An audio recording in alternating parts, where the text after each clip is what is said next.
Maître Apollinaire de Saba, bonjour. Bonjour. Vous venez d'écrire un livre passionnant qui est Comment gérer les débiteurs publics dans l'espace OHADA. L'espace OHADA qui est le rassemblement essentiellement des pays d'Afrique de l'Ouest et d'Afrique centrale, francophones pour la plupart. Alors, vous parlez beaucoup de dette publique intérieure. Cette dette publique intérieure est colossale, alors que l'on parle plus généralement au niveau international de la dette extérieure des États.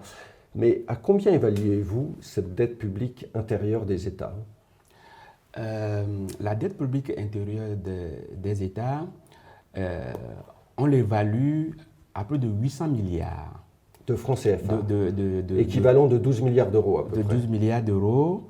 Et ça, cette estimation ne tient pas compte des États qui n'ont pas donné des informations sur leur dette. Donc, le chiffre que je donne, c'est les chiffres qui concernent simplement les États dont on a accès aux bases de données. D'accord.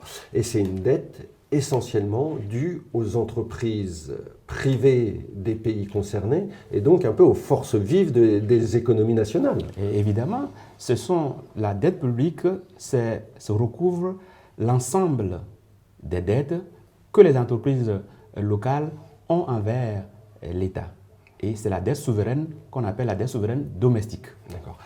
Et ça représente un frein à l'économie nationale, le non-paiement de cette dette très important. Dans votre ouvrage, vous citez même jusqu'à un exemple d'une chef d'entreprise qui s'est tuée en Côte d'Ivoire, je crois, devant le ministère de l'économie et des finances, parce qu'elle n'a pas pu obtenir le recouvrement de sa dette et donc d'avoir assuré la survie de son entreprise. Et bien évidemment. Pourquoi ? C'est la dette publique intérieure, le non-paiement de la dette publique intérieure a beaucoup d'effets sur les entreprises. Les effets micro et macroéconomiques. Puisque une entreprise qui n'est pas payée, elle ne peut pas payer ses propres fournisseurs, elle ne peut pas payer les salariés et par effet de domino, le non-paiement de la dette publique intérieure contamine l'ensemble du tissu économique. Et ça entraîne également le défaut des banques également. Et le non-paiement entraîne aussi la non-confiance dans l'État. Donc, les États ont intérêt à payer leur dette publique intérieure. Pourquoi ne le font-ils pas ? Vous citez plusieurs exemples dans votre ouvrage. Vous dites qu'il y a des questions de mauvaise gouvernance, il y a des questions récurrentes d'endettement de ces États qui datent depuis les indépendances africaines. Il y a aussi de mauvaises pratiques, il faut l'avouer, celle de la corruption, souvent des trésoriers payeurs qui ne veulent pas honorer les dettes ou qui les honorent que si ils obtiennent des rétrocommissions. Et évidemment, le problème de nos États est ce qui est la cause de l'amoncellement de la dette publique intérieure sont de deux ordres. Il y a les obstacles juridiques et il y a les obstacles structurels. Les obstacles juridiques, c'est que le droit OHADA donne l'immunité d'exécution aux États, qui empêche les créanciers d'exécuter les décisions qu'ils obtiennent, les décisions de justice qu'ils obtiennent contre l'État. Et donc, comme l'État sait que... C'est-à-dire qu'il s'autoprotège. Il s'autoprotège, puisque l'État sait que même si je ne paie pas, les créanciers ne peuvent rien contre moi, donc l'État s'endette facilement. Ça, ce sont les obstacles juridiques. Maintenant, les obstacles structurels sont nombreux. Le plus important, c'est le déficit budgétaire des États. Que les États peinent à mettre en place des budgets équilibrés. Donc, et ça depuis les indépendances. Depuis les indépendances, et ce déficit est financé par la dette publique intérieure. Et surtout que le déficit est financé à la fois par les aides budgétaires de la France, de l'Union européenne, mais ces États aujourd'hui ont aussi des problèmes. Donc, il y a un reflux de ces aides, ce qui fait que c'est le tissu économique local qui est le principal fournisseur des États. Ça, c'est l'effet pervers aussi de la dette extérieure. Mais pour vous, il y a insolvabilité de l'État à partir du moment où on n'arrive pas à assurer le paiement de sa dette à une entreprise privée au bout de 45 jours, 3 mois. Et dans votre livre, vous citez certains pays, notamment, je crois, la RDC, où on arrive à des délais de 180 jours, ce qui est énorme. Oui, le FMI dit que lorsque le retard de paiement est supérieur ou égal à 90 jours, donc l'État est en état d'insolvabilité. Donc, les États africains sont en état d'insolvabilité. Ce qui fait qu'ils n'arrivent pas à payer la dette publique intérieure. Et l'autre raison aussi, c'est que les créanciers de la dette intérieure sont en état de faiblesse par rapport aux États.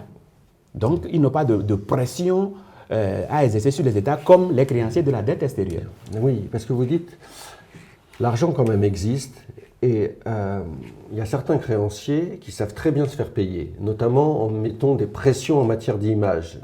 Oui, écoutez, les créanciers de la dette extérieure, ils sont très puissants.